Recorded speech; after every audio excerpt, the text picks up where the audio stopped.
Hello students, कैसे हैं आप सभी लोग।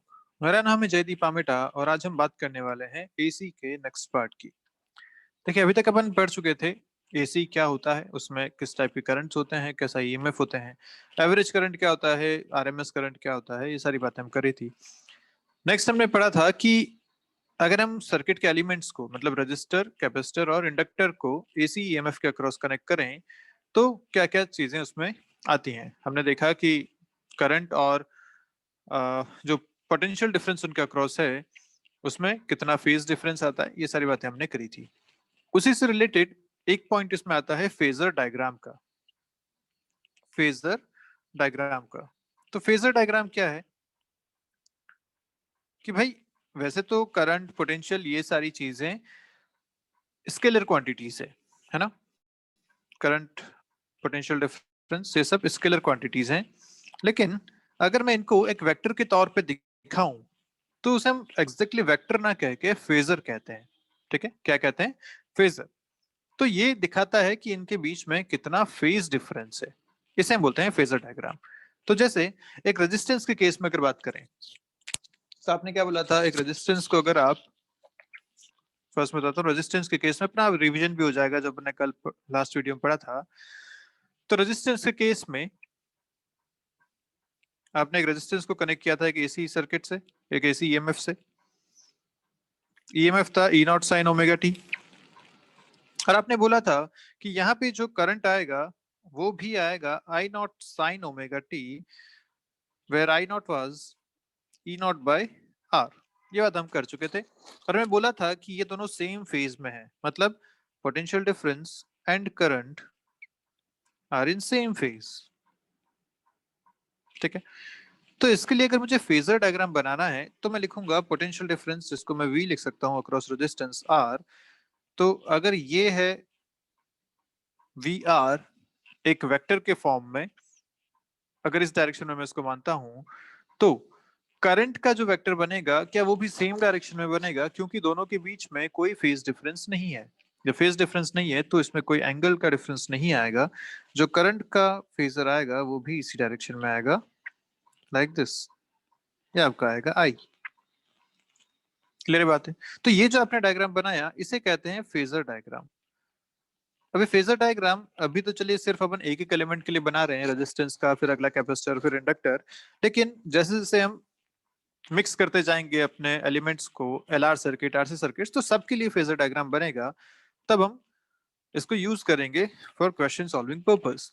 तो आपको समझ में आना चाहिए कि फेजर डायग्राम बनते कैसे हैं। अब सोचो, मैंने बोला था कि कैपेसिटर में करंट लीड करता है by pi by 2। Current lead करता है। तो अगर मैं कैपेसिटर के लिए फेजर डायग्राम बनाना चाहूंगा तो कैसे बनाऊंगा? ये पोटेंशियल डिफरेंस होगा इस तरफ फॉर कैपेसिटर, और करंट क्योंकि लीड कर रहा है बाय पाई बाय 2, तो मैं करंट को बनाऊंगा इस तरफ बाय पाई बाय 2।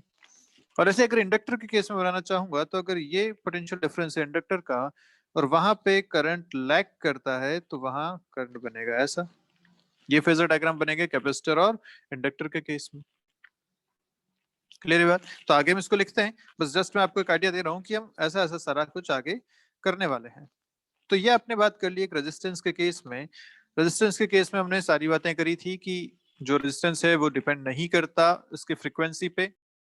मतलब आप अगर यहाँ पे करंट का एक ग्राफ बनाना चाहें विद ओमेगा तो सेम बनेगा, क्योंकि आरएमएस करंट की बात कर रहे हैं, वो आरएमएस करंट यहाँ पे ओमेगा के साथ चेंज नहीं होगा, क्योंकि रेजिस्टेंस सेम है, आरएमएस करंट भी यहाँ पे सेम रहने वाला है। ठीक है, और यही अगर आप आई को बनाए ग्राफ अगर आर के साथ, रेजिस्टेंस के साथ, तो जैसे जैसे रेजिस्टेंस बढ़ता है वैसे वैसे करंट कम होता है। ये तुम जानते ही हैं, ओम्स लॉ में ऑलरेडी पढ़ चुके हैं। तो ऐसा ग्राफ आराम से यहाँ पे बना सकते हैं। ठीक है, I is inversely proportional to R. I RMS लिख रहा हूँ क्योंकि वो एक कांस्टेंट वैल्यू है, उसी का हम बात कर सकते हैं। बाकी तो साइनसोइडल करंट वेरी कर ही रहा है विद टाइम, वो तो हमें पता ही है। करंट एक्चुअली अगर देखो आई वर्सेस टी, तो वो तो साइनसोइडल कर्व बनेगा आई नॉट साइन ओमेगा टी के हिसाब से, ये तो हमें पता ही है। पर आरएमएस करंट एक कांस्टेंट करंट होता है जिसकी वैल्यू होती है आई नॉट बाई रूट 2। वो आएगा इस तरीके से विद ओमेगा, चेंज नहीं होगा। और ऐसे ही I RMS with resistance, resistance increase करोगे आई कम होगा, ये तो हम जानते ही है। ठीक है, तो रेजिस्टेंस के केस में फेजर डायग्राम बनेगा ऐसा, और ये आपको बिल्कुल एज इट इज याद रहना चाहिए। कुल मिलाकर मैंने दिखाया भाई, ये जो आपको कल स्टेटमेंट मैंने बोले थे कि बहुत इंपॉर्टेंट है, जिसमें हमने बोला था कि पोटेंशियल डिफरेंस और करंट दोनों सेम फेज में होते हैं, तो दोनों एक ही डायरेक्शन में बना दिए, दोनों सेम फेज में बना दिए। ठीक है, सेकंड एलिमेंट जो हमने बात करी थी वो करी थी कैपेसिटर की। तो सेकंड लेते हैं कैपेसिटर। कैपेसिटर के केस में हमने क्या बोला था कि एक कैपेसिटर को आप अगर कनेक्ट करेंगे ऐसा विद एन एसी सोर्स, और अगर एसी सोर्स आपके पास आया था E equal to E naught sine omega T, capacitance C था, तो हमने बोला था कि यहाँ जो करंट आया था वो आया था I naught sine omega T plus pi by 2। ये क्वेश्चन हमने कल पढ़ी थी, where I naught was E naught by X C, reactance हमने बोला था, और where X C was 1 by omega C. ये सारी बातें हम कल कर चुके थे। तो अगर इसके लिए फेजर डायग्राम मुझे बनाना है तो फेजर डायग्राम कैसा बनेगा? अब हमें पोटेंशियल डिफरेंस को हमेशा हॉरिजॉन्टल एक्सिस पे देखना है। ठीक है, तो potential difference VC across capacitor, potential difference यहाँ पे आएगा, और इसके हिसाब से जो करंट है वो प्लस पाई बाय 2 है। प्लस पाई बाय 2 मतलब पाई बाय 2 से लीड कर रहा है, जब लीड कर रहा है तो वो ऊपर आएगा ऐसा पाई बाय 2। क्लियर है बात? ये बनेगा आपका इस सर्किट के लिए फेजर डायग्राम। ठीक है, for a pure capacitive circuit. अब इसमें भी हम जानते हैं कि भाई या आप इसको ऐसा भी बना सकते हैं कि आप अगर करंट को यहाँ पे ले लेते हैं तो हम जानते हैं कि जो पोटेंशियल डिफरेंस है वो लैग कर रहा है बाय पाई बाय 2, तो पोटेंशियल डिफरेंस हो जाएगा यहाँ पे VC। ऐसा बना सकते हैं इसे। तो हम करंट को अपने हॉरिजॉन्टल एक्सिस पे ले लेते हैं सारे डायग्राम्स के लिए, वो एक यूनिफॉर्मिटी हो जाएगी, क्योंकि हम आगे जब बात करेंगे सीरीज सर्किट की तो हमें पता है कि सीरीज में हर एक एलिमेंट से करंट सेम जाएगा। तो अगर हमें कंपेयर करना है तो हम करंट को एक पोजीशन पे मान के तीनों के अक्रॉस पोटेंशियल डिफरेंस को कंपेयर कर पाएंगे बाय फेजर डायग्राम। तो इसलिए हम करंट को हॉरिजॉन्टल एक्सिस पे रखते हैं और बाकी के पोटेंशियल्स जो हैं उनको अपन एंगल के साथ दिखा सकते हैं। तो अपन डायग्राम बनाएंगे करंट को हॉरिजॉन्टल एक्सिस पे रखते हुए। तो आर के केस में करंट आपके हॉरिजॉन्टल एक्सिस पे था, पोटेंशियल डिफरेंस भी सेम एक्सिस पे था क्योंकि फेज डिफरेंस 0 था। इस केस में करंट अगेन हॉरिजॉन्टल एक्सिस पे है क्योंकि पोटेंशियल डिफरेंस यहाँ पे लैग करता है बाय पाई बाय 2, तो हम इसको इस तरीके से बना सकते हैं। ठीक है, इस केस में भी आप जानते हैं कि हमने कल ही डायग्राम बनाए थे, एक बार फिर से आपका डायग्राम बना देता हूँ। कल हमने एक डायग्राम बनाया था एक्स वर्सेस ओमेगा का। अब यहाँ पे 1 बाई ओमेगा सी है, मतलब जैसे जैसे ओमेगा इंक्रीज होगा एक्स सी जो है वो डिक्रीज होगा, ये बात हम जानते ही हैं। और अगर हम ऐसा डायग्राम बनाना चाहें एक्स सी और सी का कि अगर कैपेसिटेंस इंक्रीज करते हो तो एक्स सी पे क्या फर्क पड़ेगा, तब भी सेम डायग्राम बनेगा ऐसा ही, क्योंकि X C is inversely proportional to omega और also inversely proportional to C. तो दोनों के लिए डायग्राम आप इस तरीके से बना सकते हैं, उसमें कोई खास बात नहीं है। ठीक है, अच्छा अगर आपको ओमेगा ना देके फ्रीक्वेंसी दे रखी हो तो भी आप लिख सकते हैं इसको, क्योंकि ओमेगा होता है 2 पाई एफ के बराबर, तो ऐसा भी लिखा जा सकता है X equal to 1 by 2 pi F C. ये भी इसी तरीके से लिखा जाएगा। क्लियर है बात? तीसरा जो हमारा एलिमेंट था, तीसरा एलिमेंट था हमारा इंडक्टर। तो अगर इंडक्टर के केस में बात करें तो आप ऑलरेडी जानते हैं, हम कल सारी चीजें प्रूव कर चुके हैं। इंडक्टर के केस में अगर AC source E equal to E naught sine omega T है, तो हमें जो करंट मिला था वो मिला था I naught sine omega T minus pi by 2। मतलब यहाँ पे करंट लैग कर रहा था बाय पाई बाय 2, इसका मतलब पोटेंशियल डिफरेंस लीड कर रहा था बाय पाई बाय 2, आप ऐसा भी कह सकते हैं। तो यहाँ पे आई नॉट की वैल्यू क्या थी? आई नॉट की वैल्यू थी ई नॉट बाय एक्स एल, और एक्स एल की वैल्यू कितनी आती थी? ओमेगा एल के बराबर। सारी बातें हम कल कर चुके हैं। या इसको आप 2 पाई एफ इंटू एल भी कर सकते हैं, अगर आपको एफ दे रखा है तो ऐसा भी लिखा जा सकता है। इसके लिए अगर फेजर डायग्राम बनाएं तो हमें करंट को लेना है हॉरिजॉन्टल एक्सिस पे, ये हो गया आई। करंट लैग कर रहा है मतलब पोटेंशियल डिफरेंस लीड कर रहा है, पोटेंशियल डिफरेंस लीड कर रहा है मतलब वो बनेगा इस तरफ VL by pi by 2। Clear है बात? तो इस तरीके से हम एक डायग्राम को यहाँ पे बना सकते हैं, phasor diagram for the inductor. Clear है पक्की बात? चलिए, इसके लिए अगर आप ग्राफ देखें तो ग्राफ क्या क्या बन सकता है भाई? अगर मैं XL वर्सेस ओमेगा ग्राफ बनाऊं, आपने कल बनाया था वैसे तो, फिर भी एक बार देख लीजिए। XL वर्सेस ओमेगा ग्राफ अगर बनाया जाए तो क्या बनेगा, ये डायरेक्टली प्रोपोर्शनल है, ऐसा ग्राफ बनेगा। ऐसे ही अगर एक्सएल वर्सेस एल ग्राफ बनाओ तो तब भी डायरेक्टली प्रोपोर्शनल है, ऐसा ग्राफ बनेगा। ठीक है, तो बस सारे ग्राफ आपको इक्वेशन अगर याद है तो आप आराम से बना सकते हैं, कोई खास बात इसमें नहीं है। और बाकी हमने बातें कर ही ली थी कि अगर बहुत हाई फ्रीक्वेंसी है, बहुत लो फ्रीक्वेंसी है, तो कौन सा ओपन सर्किट की तरह बिहेव करेगा, कौन सा क्लोज सर्किट की तरह बिहेव करेगा, शॉर्ट सर्किट की तरह, ये सारी बातें हमने कल करी थी। कैसे बोला था, तो हमें फॉर्मूला याद होने चाहिए। अगर omega L equal to XL है और 1/ओमेगा सी अगर एक्ससी है, तो हमें पता है कि जैसे ओमेगा इंक्रीज करोगे वैसे वैसे एक्सएल और एक्ससी इंक्रीज या डिक्रीज होंगे। उसके हिसाब से आप डिसाइड कर सकते हो कि कौन सा ओपन सर्किट रहेगा, कौन सा शॉर्ट सर्किट रहेगा। ठीक है, चलिए अब अपन आते हैं इनको मिला के सीरीज सर्किट बनाने पे। क्लियर, क्या करेंगे, सीरीज सर्किट बनाएंगे इन तीन एलिमेंट्स को मिला मिला के। तो अब आपके लिए क्वेश्चंस इंपॉर्टेंट आने शुरू होते हैं। इन कॉन्सेप्ट्स पे क्वेश्चंस काफी सारे बनते हैं। सीरीज सर्किट अपन शुरू करेंगे, तो R L, R C, L C और फिर एल सी आर, ऐसे चार सीरीज सर्किट यहाँ पे अपन पढ़ने वाले हैं। देखिए, सीरीज सर्किट्स को डील करने का एक सेट प्रोसीजर है, हमें उस प्रोसीजर को फॉलो करना चाहिए। ठीक है, इजी वे में हमें क्वेश्चन सॉल्व करने के लिए उस प्रोसीजर को फॉलो करेंगे। इसमें मैं कुछ टर्म्स आपके सामने रखूंगा, नई टर्म्स हैं, और एक दो फॉर्मुलाज भी आपके सामने रखूंगा। उन फॉर्मुलाज को हम आगे चल के प्रूव भी कर लेंगे, उसकी चिंता नहीं है, बहुत छोटी छोटी सी बातें हैं। पर फिलहाल जो मैं प्रोसीजर आपके सामने बताना चाह रहा हूँ उसको बिल्कुल ध्यान से पढ़िएगा, उसको बिल्कुल पॉइंट बाय पॉइंट नोट करना है कि फर्स्ट स्टेप क्या करनी है, सेकंड स्टेप क्या करनी है। उससे कोई भी इसी सर्किट हम बहुत आसानी से सॉल्व कर पाएंगे। ठीक है, तो अपना जो फर्स्ट काम रहेगा वो क्या है कि हमें पता है कि कोई भी ईएमएफ जो होता है, जो गिवन एसी सोर्स है, वो दिया गया होगा ई नॉट साइन ओमेगा टी से। This is the AC source, ये बात हमें पता है। ओके, और क्योंकि सीरीज सर्किट है, करंट सब जगह सेम रहेगी, तो मैं अज्यूम कर रहा हूं कि जो करंट रहेगी, current in the circuit at any time t is given by I equal to I naught sin omega t minus phi। अब ये phi क्या है, दिस इज फेज डिफरेंस। हमें पता है कि भाई एल, सी और आर, इसके हिसाब से phi की अलग अलग वैल्यू आती है। अब सीरीज में आप अगर एल और सी साथ में जोड़ देते हैं, या आर और सी, या आर और एल अगर साथ में जोड़ते हैं, तो phi की वैल्यू चेंज होगी डिपेंडिंग ऑन कि आर अगर होता सिर्फ तो दोनों सेम फेज में होते, phi 0 हो जाता। लेकिन अगर एल होता तो phi π/2 हो जाता। सी होता तो करंट लीड करता है, यहाँ पे phi माइनस π/2 हो जाता है ना। अब अगर आप इनके कॉम्बिनेशंस बनाते हैं तो एंगल इनके वेरी करेंगे। आर और सी अगर लगा लिए तो आर की वजह से 0, सी की वजह से π/2, इन दोनों के बीच में कहीं आ सकता है। तो वो फाई यहाँ पे हम कंसिडर कर रहे हैं, जो कि एक अननोन है, जो कि सिचुएशन पे डिपेंड करेगा, सर्किट पे डिपेंड करेगा। तो मैंने करंट यहाँ पे मान लिया कि current in the circuit any time T is I equal to I naught sine omega T minus phi, जहाँ फाई एक फेज डिफरेंस है जो कि हमें कैलकुलेट करना है, और आई नॉट है इसका पीक वैल्यू। ठीक है, तो लिख लेते हैं, I naught is peak value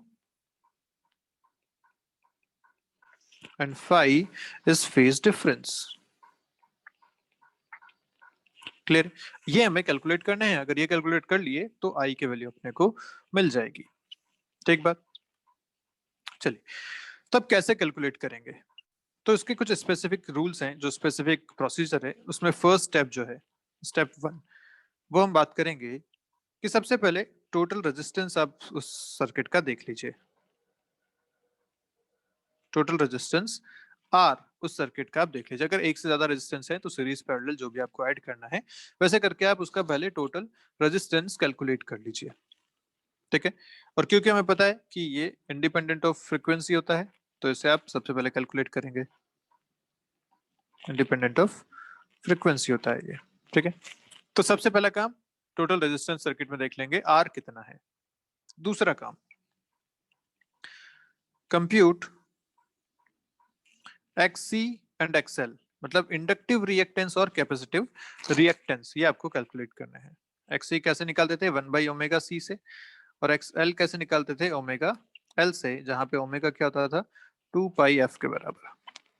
ठीक है, तो दूसरा काम आपको एक्सी और एक्सएल कैलकुलेट करना है। टोटल रेजिस्टेंस पहला काम, दूसरा काम एक्सी और एक्सएल, इंडक्टिव रिएक्टेंस और कैपेसिटिव रिएक्टेंस। तीसरा काम, calculate the reactance. Way reactance क्या है? अगर आपको सर्किट में दोनों चीजें दे रखी हैं, मतलब कैपेसिटर भी है और इंडक्टर भी है, तो टोटल रिएक्टेंस निकालने का तरीका होता है XL माइनस XC। क्या होता है तरीका?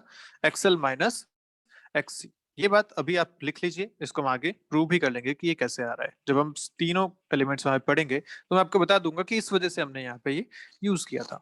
ऐसे कोई खास डिफरेंस है नहीं, आप चाहें तो अभी भी देख सकते हैं। डिफरेंस क्या है भाई, कि अगर आप सीरीज सर्किट लेते हो तो आप अगर कैपेसिटर भी लगा रहे हो और इंडक्टर भी लगा रहे हो, समझ ही लीजिए चलिए, तो इस तरीके का एक सर्किट बनेगा। जो सी है और एल है, हमें पता है कि करंट तो दोनों से सेम जाएगी, है ना। और आपने अभी फेजर डायग्राम बताया था, फेजर डायग्राम में आपने अगर करंट यहाँ बताई थी तो एक के लिए पोटेंशियल डिफरेंस ऊपर बताया था, एक के लिए नीचे बताया था। कहाँ कौन सा कहाँ बताया था, याद करो जल्दी से। कैपेसिटर में करंट लीड करता है, मतलब पोटेंशियल डिफरेंस लैग करता है, और इंडक्टर में पोटेंशियल डिफरेंस ऊपर आता है। तो अब सोचो कि अगर मुझे पोटेंशियल डिफरेंस लिखना है, नेट पोटेंशियल डिफरेंस इसका अगर मुझे लिखना है इस सर्किट के लिए, तो मैं क्या लिखूंगा? VL माइनस VC, क्योंकि पोटेंशियल डिफरेंस अगर एक के लिए ये पॉजिटिव नेगेटिव है तो दूसरे के लिए ये नेगेटिव और पॉजिटिव है। ऐसा हम लोग को फेजर डायग्राम में दिख पा रहे हैं, है ना। एंगल से ये हम समझ पा रहे हैं ना कि एक ऊपर एक नीचे है, तो एक का अगर पॉजिटिव इस तरफ है तो दूसरे का पॉजिटिव उस तरफ है। ऐसा हम देख पा रहे हैं यहाँ पे। तो मतलब अगर जो नेट पोटेंशियल लिखना है यहाँ पे, पोटेंशियल डिफरेंस, तो क्या लिखूंगा? VL माइनस VC, ऐसा लिखना पड़ेगा। This will be the net potential difference VL minus VC। और यहीं से अपने को समझ में आता है कि VL आप क्या लिखोगे? I इंटू XL, और ये क्या लिखोगे? I into XC। अगर I कॉमन ले लेते हो तो आता है XL माइनस XC, और इसी का आपने लिखा I into X, net potential difference. Clear है बात? तो अपने को तीसरा जो स्टेप करना है वो निकालना है रिएक्टेंस का, I equal to XL minus XC से। क्लियर है बात? पक्का? चलिए आगे जो अपना नेक्स्ट स्टेप आएगा वो क्या आएगा? अच्छा, ये जो रिएक्टेंस है वो कुछ भी हो सकता है ना, अपन देख पा रहे हैं एक्सएल और एक्ससी के हिसाब से। This x can be positive, negative और जीरो, ये तो हम देख ही पा रहे हैं यहाँ से। ठीक है, आप ये जो अपन ने लिखा है इसे आप एक ब्रैकेट में कर लीजिए, ये यहाँ बस प्रूव करने के लिए हमने अलग से बता रखा है। हमारी स्टेप्स जो हैं वो यहाँ पे चल रही हैं। पहला आपने आर देखा टोटल, दूसरा आपने एक्सी और एक्सएल इंडिविजुअल कैलकुलेट किए, तीसरा आपने एक्स कैलकुलेट किया, एक्स और माइनस एक्सी करके। This x can be positive, negative, zero, यहाँ तक हम अभी तक पहुंच चुके हैं। ठीक है, फोर्थ स्टेप इसकी देखते हैं, अगला क्या करना है हमें। Fourth step is calculate the impedance. Calculate the impedance. अभी इम्पिडेंस क्या है, इसको लिखते हैं Z से। पहली बात तो ये है total opposition of an AC circuit to the flow of current. अब टोटल अपोजिशन मतलब, भाई आपने रिएक्टेंस को बोला था कि वो कैपेसिटिव रिएक्टेंस होगा या इंडक्टिव रिएक्टेंस होगा, मतलब विदाउट आर अगर कोई एलिमेंट है जैसे कैपेसिटर और इंडक्टर, तो उनकी वजह से जो अपोजिशन आता था उसको आपने बोला था रिएक्टेंस। अब अगर आर और इन एलिमेंट्स को मिला दिया जाए, जैसे LR सर्किट, RC सर्किट या LCR सर्किट, इस केस में अगर टोटल अपोजिशन मुझे देखना है तो वो रेजिस्टेंस का भी होगा और रिएक्टेंस का भी होगा, दोनों मिला के होंगे, और इसको हम कहते हैं टोटल इम्पिडेंस। इन दोनों को मिला के जो अपोजिशन आता है उसे क्या कहा जाता है? इम्पिडेंस। तो इसकी डेफिनेशन भी साथ साथ लिख लीजिए। Total opposition in AC circuit to the flow of current. और ये किस किस से मिलकर बनेगा? इसमें रेजिस्टेंस भी आएगा और रिएक्टेंस भी आएगा। तो इसकी जो वैल्यू आती है वो आती है Z equal to root over R square plus X square. X क्या था? एक्सएल माइनस एक्सी, ये हम जानते ही हैं, where X equal to XL minus XC. ऐसा क्लियर है बात?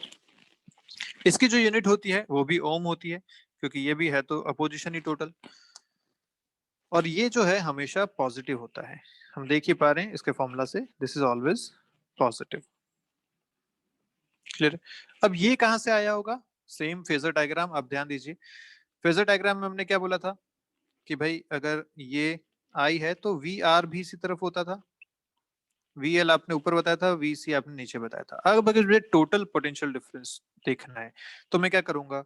आपने ऊपर लिख लिया VL माइनस VC, इन दोनों वेक्टर्स को ऐसा बना लिया, ये बना लिया आपने VR। नेट पोटेंशियल डिफरेंस क्या आएगा, क्या इन दोनों के बीच में कहीं आएगा, which is also given as VR square plus VL minus VC का स्क्वायर। ऐसा ही दोगे ना। इसमें से अगर I कॉमन ले लो तो क्या बचेगा, R square plus X square, बस वही यहाँ से अपने को मिला है।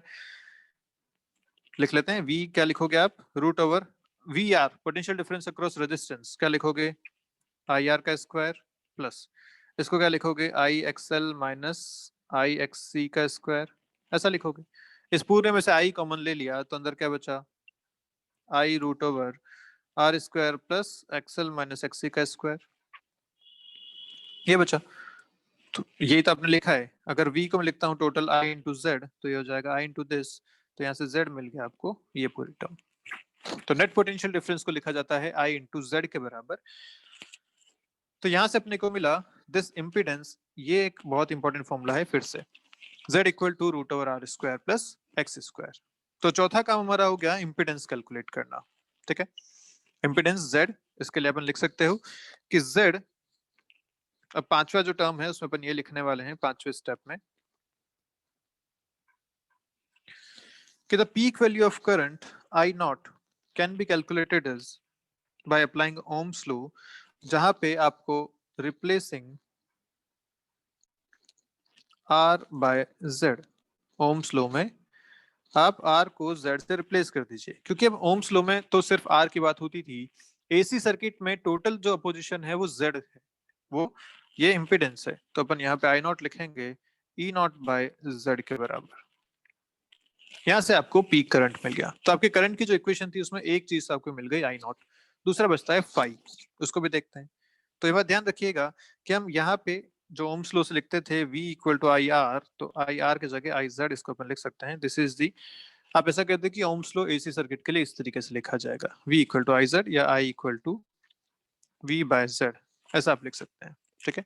और यहाँ पे जो V है वो पोटेंशियल डिफरेंस टोटल वाला लिख लेंगे, peak potential difference V not by Z, ऐसा भी आप इसे लिख सकते हैं, peak potential difference by Z। ठीक बात है यहाँ तक, अभी पक्की बात। चलिए सिक्स स्टेप जो इसकी आती है वो आती है फेज डिफरेंस, फाई लिखना। फाई मतलब phase difference between I and V, ये कैसे लिखा है। तो इसका जो फॉर्मूला है वो सीधा सीधा है tan phi equal to X by are.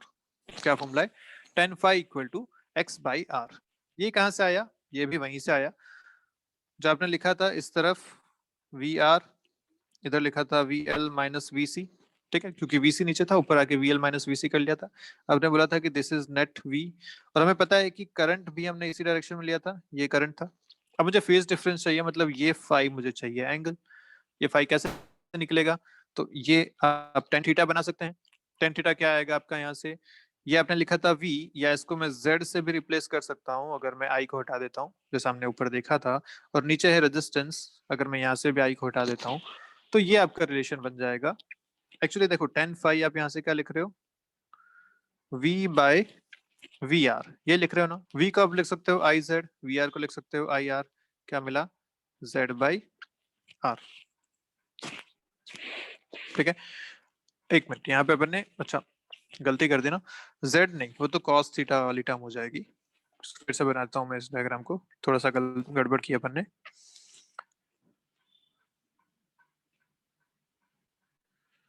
आपने बोला कि ये है VL माइनस VC, जिसको मैं X लिखता था, X इंटू I, ऐसा लिखता था मैं इसे। यहाँ पे है VR, जिसको मैं लिखता था I इंटू R, है ना। ये आपने बताया था कि आएगा टोटल V, जिसको आप लिखते थे I इंटू Z, और मुझे ये फाई चाहिए angle, difference between V and I, क्योंकि I भी इसी डायरेक्शन में था। तो phase difference between V and I is nothing but this angle phi, okay. अब ये कैसे निकलेगा, तो मैं ट्राइंगल कंप्लीट कर लेता हूँ। ये ट्राइंगल में ये this thing is nothing but x into I. अगर मैं tan थीटा लिखूं तो tan फाई क्या लिख सकता हूँ, this will be x into I divided by I into R, which is x by R. ये आपको मिल गया tan फाई, ये हो गया इसका प्रूफ। तो सारी चीजें जो हमने यहाँ लिखी हैं वो सब के सब फेजर डायग्राम से आराम से प्रूव की जा सकती हैं, बस आपको फेजर डायग्राम याद होना चाहिए। करंट को हमेशा हॉरिजॉन्टल एक्सिस पे रखिए। करंट इधर है तो वी आर भी इसी तरफ होगा क्योंकि सेम फेज में होते हैं। वी एल ऊपर आएगा क्योंकि पोटेंशियल डिफरेंस लीड करता है। वी सी नीचे आएगा क्योंकि पोटेंशियल डिफरेंस लैग करता है इन कैपेसिटर। बस बाकी सारी चीजें आप यहाँ से कैलकुलेट कर सकते हैं। ठीक है, तो यहाँ से आप फाई लिखेंगे tan inverse x by R. x आप ऑलरेडी कैलकुलेट कर चुके हैं। यहाँ से आपको 5 मिल जाएगा, आई नॉट मिल चुका है, आपकी इक्वेशन कंप्लीट हो जाएगी। ठीक है, अच्छा इसको याद रखने का एक तरीका और है। जो z और phi हमने लिखा, इसको याद रखने का तरीका क्या है? तो रिमेंबर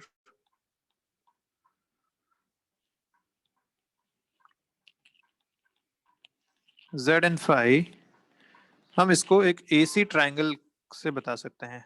जस्ट एक याद करने का तरीका है, ऐसा कुछ होता नहीं है। AC ट्रायंगल क्या कहता है? ये एक AC ट्रायंगल बना दिया आपने, इधर x है, इधर r है, इधर z है और ये एंगल phi है। ठीक है, ये एक AC ट्रायंगल है। आप चाहें तो इसको आराम से याद कर सकते हैं। देखिए यहाँ से सब सारी चीजें मिल रही हैं आपको। z मिल रहा है root over X square plus R square, और फाइव भी आपको tan फाइव भी मिल रहा है x बाई आर। तो आप चाहें तो ये ट्रायंगल याद रखें, इससे आपको फॉर्मूला याद रहेगा। ठीक बात है। चलिए, जो नेक्स्ट स्टेप इसकी है वो क्या कहती है कि v equal to I Z, हम ऑलरेडी लिख चुके हैं। अब अगर मैं इसको स्क्वायर करूं तो लिखूंगा v square equal to I square Z square, और हमें पता है कि z कितना था, root over R square plus X square. तो z स्क्वायर हो जाएगा R square plus X square, ऐसा। This is v square. अब अगर मैं x की जगह रखना चाहूं एक्सएल माइनस एक्स सी, भाई हमें पता है कि जो वी एक्स होता है, क्या आप इसे ऐसा कर लीजिए कि V square equal to I square R square plus I square X square, ऐसा है। तो वी स्क्वायर को मैं लिख सकता हूँ दिस इज वी आर का square, this is V X का स्क्वायर, ऐसा लिखा जा सकता है। पक्की बात। अब हमें ये भी पता है कि जो वी आर होता है या जो वी एक्स होता है वो होता है आई एक्स, है ना। एक्स की जगह अगर मैं डालता हूं तो लिखूंगा एक्स एल माइनस एक्स सी, ऐसा लिख सकता हूँ। तो उसको मैं अगर यहाँ सब्स्टिट्यूट करता हूँ तो देखो क्या मिलता है। तो मैं इसको लिख सकता हूँ I X C minus, sorry I X L minus I X C. मतलब वी एक्स को अगर मैं लिखूंगा तो लिखूंगा V L minus V C. तो ध्यान से देखिए यहाँ पे AC के केस में जो पोटेंशियल डिफरेंस का सम है वो सीधा सीधा ऐसा नहीं है v equal to V R plus V X, ऐसा नहीं है। ये करना गलत हो जाएगा भाई। अगर भले ही ये ऐसे तीन सीरीज सर्किट आपको दे रखे हैं, ये एल है, ये ऐसा है, सीरीज में सब कुछ है, लेकिन अगर आपने ऐसा कर दिया कि net potential difference v is equal to V R plus V X, तो ये करना गलत हो जाएगा क्योंकि यहाँ जो रिलेशन है वो उसके स्क्वायर के सम के हिसाब से चलता है। This is the answer. तो ध्यान रखिएगा एसी में आप डायरेक्ट सम ऐसा मत कर दीजिएगा कभी। एसी में जो हमने डीसी में करते थे वो यहाँ पे नहीं है। एसी में आपको सम करना पड़ेगा इस तरीके से, क्योंकि यहाँ पे फेज में भी डिफरेंस आता है ना। तो V square equal to V R square plus V X square, ऐसा यहाँ पे करना पड़ेगा।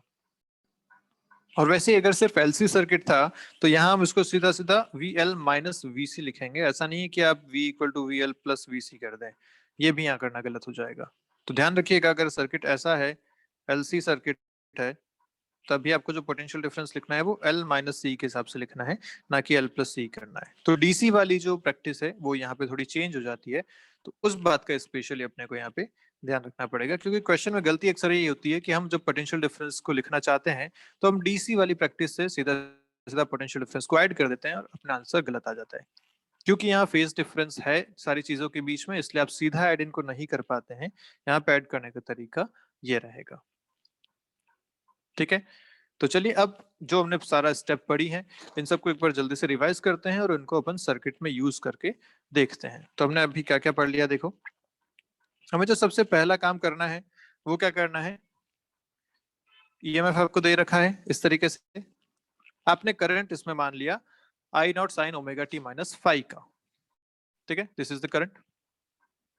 अब अपने को काम करना है कि आई नॉट कैलकुलेट करना है और फाइव कैलकुलेट करना है। तो सबसे पहला काम अपन ने सर्किट में टोटल रेजिस्टेंस देखा आर कितना है। उसके बाद अपन ने रिएक्टेंस देखे कि भाई एक्स सी कितना है और एक्स एल कितना है, ये कैलकुलेट किए ओमेगा सी और एल की मदद से। अब अगर एक्सएल और एक्ससी दोनों हैं तो अपने को नेट रिएक्टेंस यहाँ पे चाहिए, और net reactance is given by XL minus एक्ससी। बात ध्यान रखेंगे, net reactance is given by XL minus एक्ससी। कैसे आया है वो भी हमने यहाँ प्रूव कर लिया था। आगे हम जब सर्किट पढ़ेंगे तो फिर से बातें आएंगी, कोई दिक्कत नहीं है। पर X equal to XL minus XC यहाँ पे आगे। XL can be positive, negative और जीरो, ये बात भी हमें, sorry X can be positive, negative, zero, ये बात भी हमें ध्यान रखनी है। ठीक है, अब एक्स आ गया, आर आ गया, इन दोनों को मिला के अपने को नेट अपोजिशन निकालना है। Net opposition is called as impedance, दिया जाता है जेड से। तो Z equal to root over R square plus X square, ये फॉर्मूला भी हमें याद रखना है। ठीक है, जहां पे एक्स क्या था, एक्सएल माइनस एक्ससी के बराबर। अब ये हमेशा पॉजिटिव होगा। कैसे आया वो भी हमने यहाँ पे प्रूव किया था फेजर डायग्राम के थ्रू ही। Next term is Ohm's law लगाना है। ओम्स लॉ में जहां पे हम v equal to I R लिखते थे, अब r की जगह यहाँ पे अपने को z कर देना है, v equal to I Z, ये अपना ओम्स लॉ हो जाएगा। और यहाँ से अगर देखें i, तो i मिल रहा है आपको v बाई जेड, या अगर पीक करंट देखें तो v नॉट बाई जेड, या आपको पीक करंट मिल जाएगा। ठीक है बात पक्का। चलिए आगे अगर बढ़े तो अपने को निकालना है फाई। फाई का formula tan inverse x by R, ये याद होना चाहिए।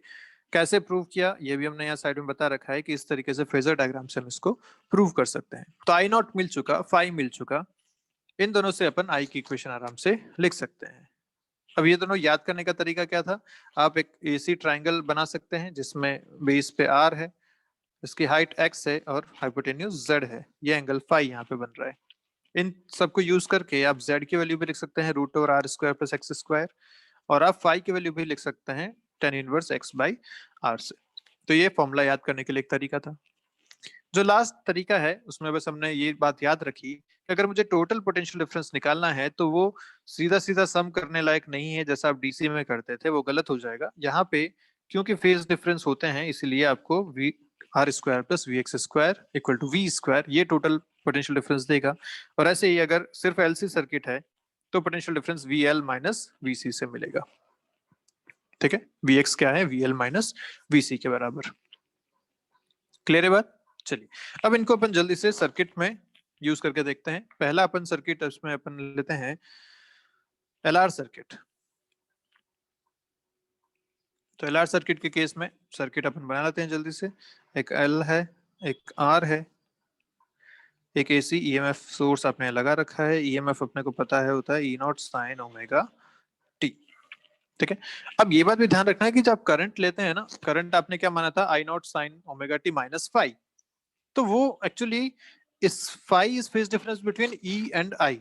अब सोचो आपको यहाँ पे ऑलरेडी एक फेज दे दिया प्लस अल्फा, तो आप जो लेंगे वो जब करंट कंसिडर करेंगे तो क्या कंसिडर करेंगे, I naught sine omega T plus alpha minus phi, ये आप करंट कंसिडर करेंगे तब, है ना, क्योंकि फेज डिफरेंस फाई होना चाहिए। तो ऑलरेडी जो इसका फेज है वो ओमेगा टी प्लस अल्फा है, तो फेज डिफरेंस फाई होने के लिए ये माइनस फाई आपको करना चाहिए। ठीक है, तो हम जनरली तो ये यूज करते हैं कि ई नॉट साइन ओमेगा टी, पर अगर इसी में कोई फेज आपको दे दिया तो फेज डिफरेंस फाई इस तरीके से आप लिखेंगे। पर चलिए ठीक है, अभी अपने केस पे अपन सिर्फ ओमेगा टी लेके चलते हैं, तो ओमेगा टी माइनस फाई अपन करंट को लिख सकते हैं। ठीक है, ये आपके सामने है सिचुएशन। अब अपन इसका अगर फेज डायग्राम बनाएं तो अपने को पता है कि अगर करंट इस डायरेक्शन में है तो वी आर भी इस डायरेक्शन में होगा, और एल वी एल होता है ऊपर की तरफ ऐसा। अगर इन दोनों का नेट निकाला जाए तो v आएगा इस तरफ, ये एंगल आएगा फाई, और v को लिखा जाएगा root over V R square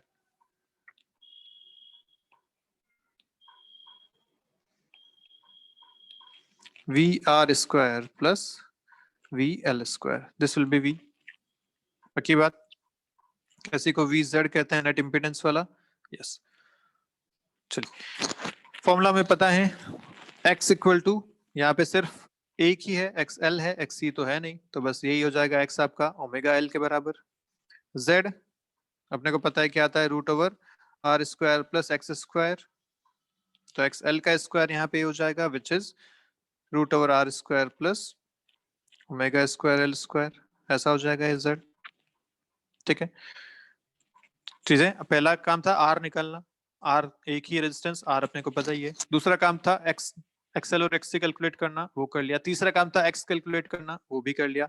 चौथा काम था जेड कैलकुलेट करना, वो भी कर लिया। अब पांचवा काम था आपका आई नॉट लिखना। तो आई नॉट कैसे लिखा जाता था? ई नॉट बाय जेड से, तो वो आपका आ जाएगा E naught by root over R square plus omega square L square, ये आ जाएगा आपका आई नॉट।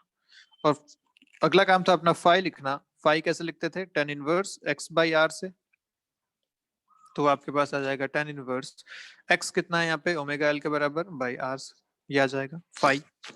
ठीक है, और फाई कैसा है यहाँ पे? तो अपन देख पा रहे हैं कि फाई जो है वो पॉजिटिव है। यहाँ पे करंट लैग कर रहा है, फेज डायग्राम से हम देख पा रहे हैं करंट इस तरफ है, नेट पोटेंशियल इस तरफ है, तो करंट लैग कर रहा है बाई फाई, या अपन ऐसा कर सकते हैं कि पोटेंशियल डिफरेंस जो है वो लीड कर रहा है बाई फाई।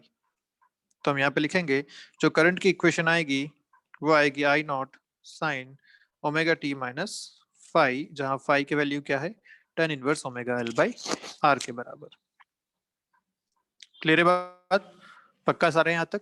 चलिए, तो जो हमने स्टेप्स लिखी थी बस वही यहाँ पे फॉलो करी, सारी वैल्यूज अपन ने यहाँ पे कैलकुलेट कर ली। तो हम कह सकते हैं ऐसा कि इन एलआर सर्किट जो करंट है lags behind the applied voltage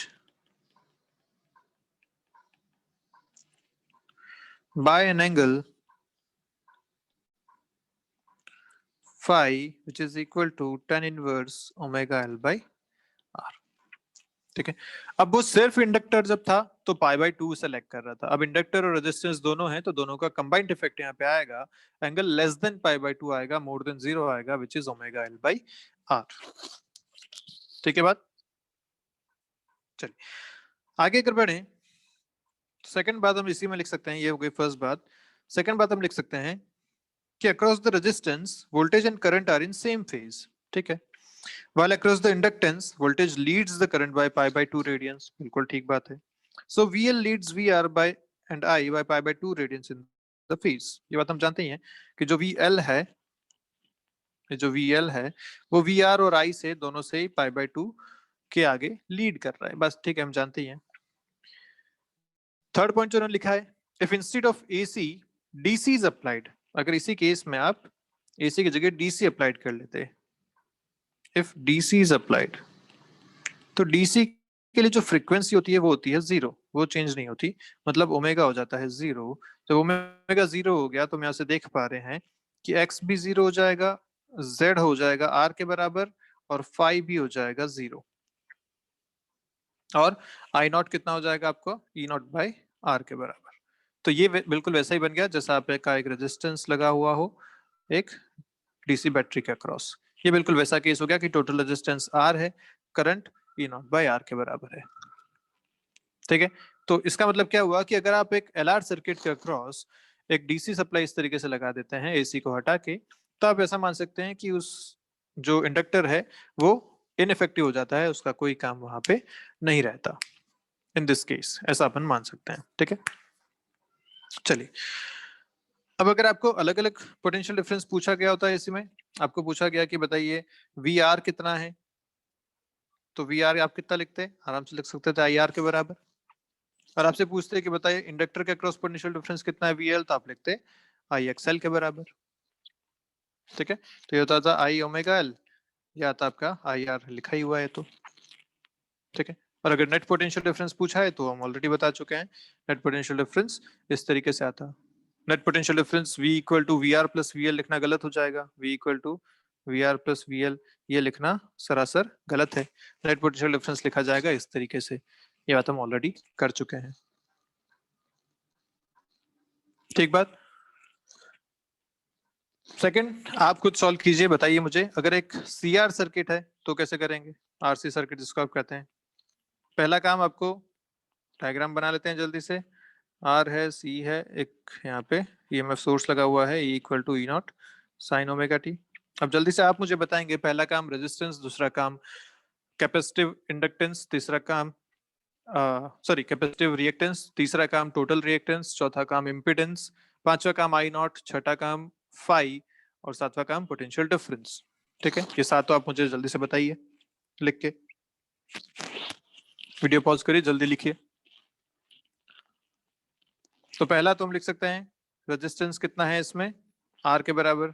दूसरा कैपेसिटिव इंडक्टेंस 1/ωc है। तीसरा टोटल रिएक्टेंस जो देखा जाए वो भी XC के बराबर ही है।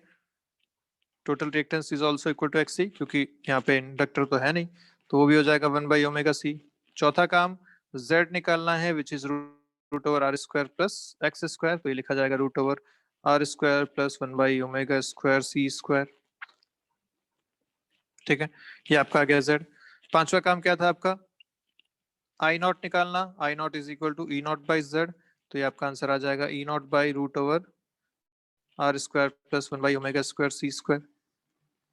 छठा काम क्या था आपके पास, फाई निकालना, phi is tan inverse x by R, यहाँ से आपको मिल जाएगा tan इनवर्स 1/ωc_r, ये आपका मिल गया फाई। और लास्ट काम जो आपका रहता है वो रहता है पोटेंशियल डिफरेंस लिखना, which is equal to root over R sorry V R square plus V X square, ये आपका पोटेंशियल डिफरेंस आएगा। अगर फेजर डायग्राम बनाएंगे इसका, फेजर डायग्राम कैसा बनेगा, करंट इस डायरेक्शन में, वी आर भी इसी डायरेक्शन में, क्योंकि दोनों सेम फेज में होता है। इस बार कैपेसिटर है, कैपेसिटर के लिए पोटेंशियल नीचे की तरफ आता है, वीसी ऐसा आएगा, जो इनका नेट आएगा वो ऐसा आएगा, this is V Z. Phi जो आएगा वो इस तरीके से आएगा। तो वी जेड आप ऑलरेडी लिख चुके हैं, रूट और V R square plus V X square, अलग अलग लिखे हैं, वी आर को लिखेंगे I into R, V X को लिखेंगे I into X C, which is I into XC is 1/ωc, तो I by ओमेगा सी जैसा आ जाएगा। ठीक है, ये आपके VR और VX आ गए, इसको अगर यहाँ पुट कर देंगे तो टोटल V भी आपको मिल जाएगा। क्लियर है सारी बातें इसमें, कोई दिक्कत वाली बात? अच्छा, यहाँ पे कौन लीड कर रहा है, यहाँ पे करंट लीड कर रहा है, देख पा रहे हैं करंट जो है वो यहाँ पे है, पोटेंशियल डिफरेंस जो है वो यहाँ पे, करंट लीड कर रहा है इसको बाय एंगल फाई। और ऑब्वियसली कैपेसिटर जब होता था तो सिर्फ कैपेसिटर में करंट लीड करता था π/2 से। इस बार कैपेसिटर भी है और रेजिस्टेंस भी है, तो करंट लीड तो करेगा लेकिन कुछ कम एंगल से, विच इज फाई। तो यहाँ पे अपन लिख सकते हैं current Leeds the potential difference या applied potential by an angle phi is equal to tan inverse 1/ωc_r। ठीक है, कोई दिक्कत वाली बात नहीं इसमें।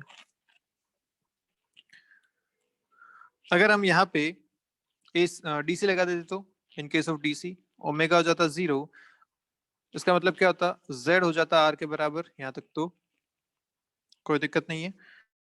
नहीं, जेड आर नहीं होता इस बार देखो ओमेगा 0 हो जाता, मतलब एक्स जो हो जाता वो इनफाइनाइट हो जाता, क्योंकि एक्स को आपने लिखा था 1/ωc, ओमेगा 0 तो एक्स हो जाता इनफाइनाइट, और जेड भी हो जाता है इसकी वजह से इनफाइनाइट, क्योंकि जेड को लिखा था आपने root over R square plus X square.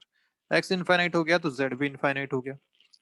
अब X infinite Z infinite, I naught आप जो लिखते थे वो लिखते थे ई नॉट बाई जेड, ये हो जाता 0, तो कोई करंट यहाँ से पास नहीं होती, तो हम लिखते हैं कि ये ओपन सर्किट हो जाता। अगर डीसी पे आप कनेक्ट कर देते इस टाइप का एक सेटअप, तो ये ओपन सर्किट हो जाता। क्लियर है बात? इस तरीके से आप इसको देख सकते हैं अगर डीसी कनेक्ट कर देते तो। और ये पोटेंशियल डिफरेंस तो हम लिख ही चुके हैं कि V कितना हो जाता, root over V R square plus V X square, जहां पे वी आर और वी एक्स ऐसे ऐसे है। ठीक है बात? चलिए, V को V R plus V C direct नहीं लिखना है, फिर से मैं बार बार बता रहा हूँ हर एक के साथ कि आप सीधा डीसी की तरह मत लिख दीजिएगा ऐसे, V equal to V R plus V C, ये लिखना गलत हो जाएगा।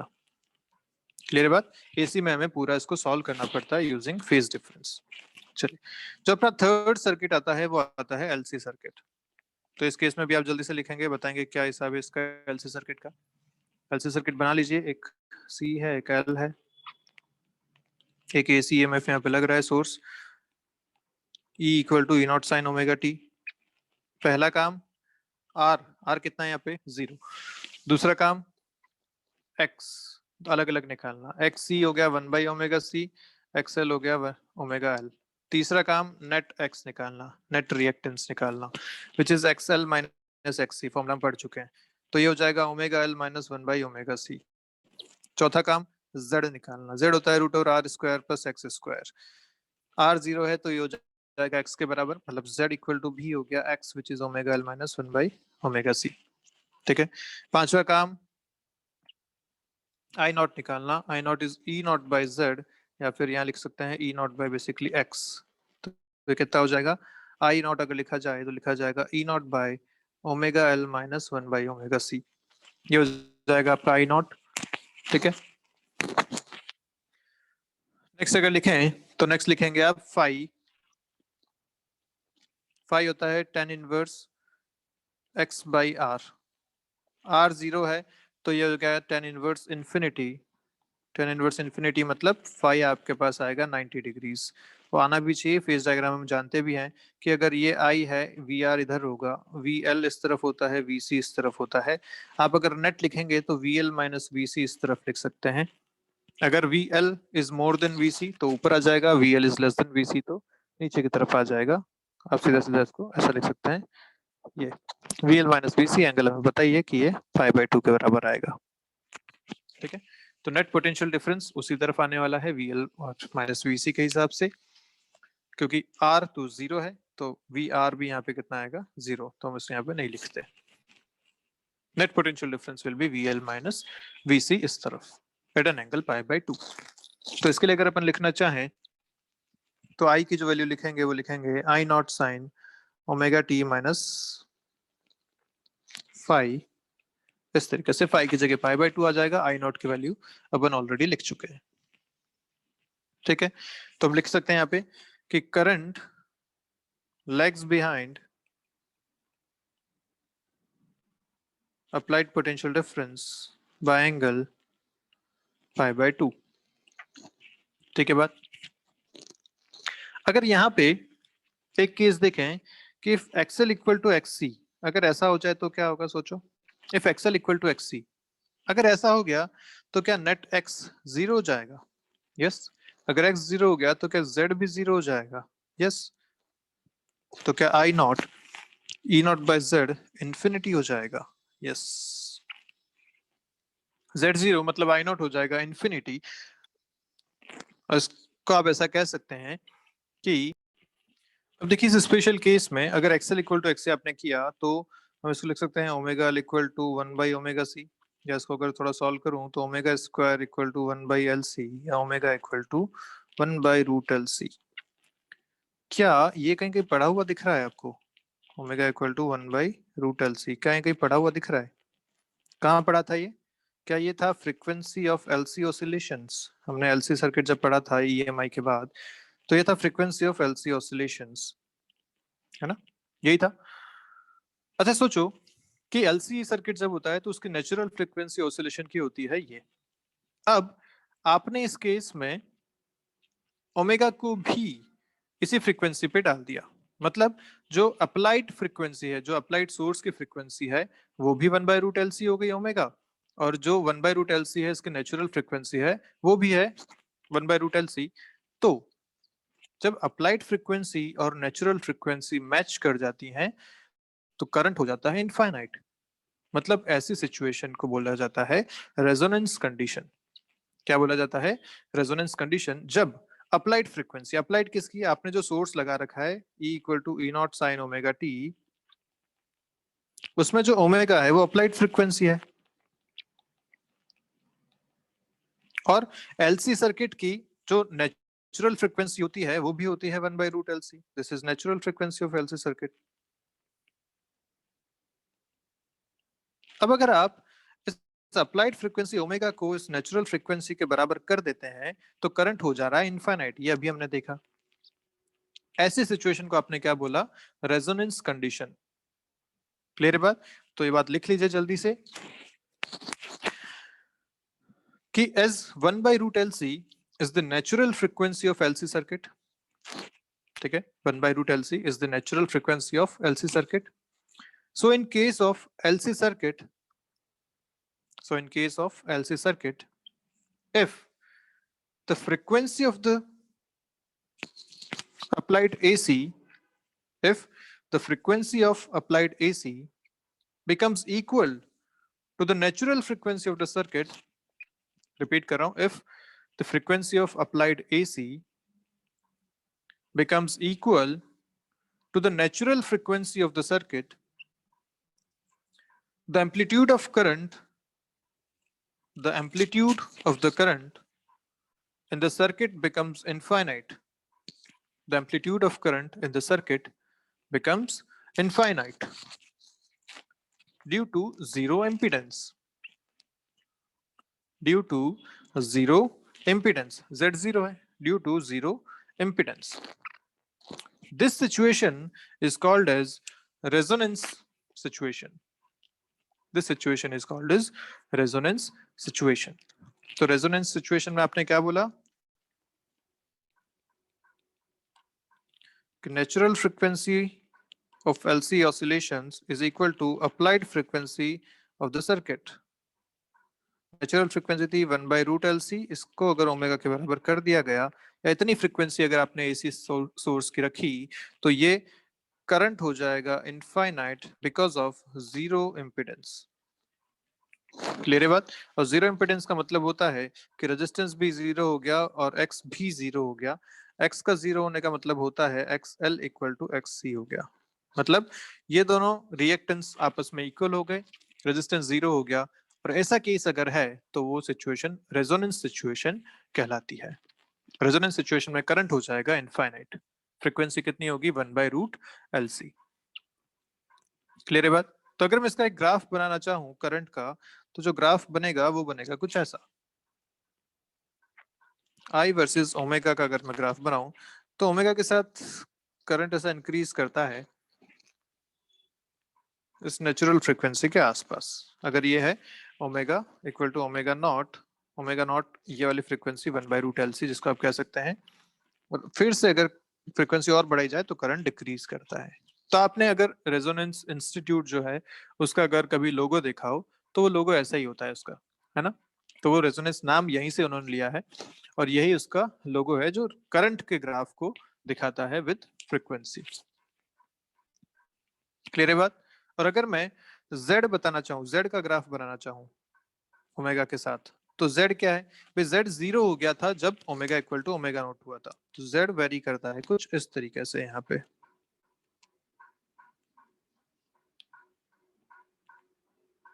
Z हो जाता है zero at this omega, omega equal to omega naught पे Z जीरो। उससे आगे और पीछे Z क्योंकि हमेशा पॉजिटिव रहता है तो वो इंक्रीज करता है।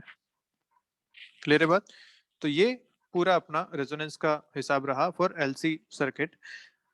नेक्स्ट वीडियो में हम बात करेंगे इनसे रिलेटेड कुछ क्वेश्चन की और चलेंगे अपना नेक्स्ट सर्किट पे, LCR सर्किट पे, जिसमें एक ही सर्किट में तीनों एलिमेंट्स होंगे। उसके लिए फिर से यही सारे 7 पॉइंट्स अपन लिखेंगे और देखेंगे कि उसमें क्या स्पेशल बातें हैं, उसमें रेजोनेंस कब हो सकता है। ठीक है, तो चलिए मिलते हैं नेक्स्ट वीडियो में। तब तक के लिए बाय बाय आप सभी लोगों को। पढ़ते रहिए, कोई डाउट है तो पूछिए।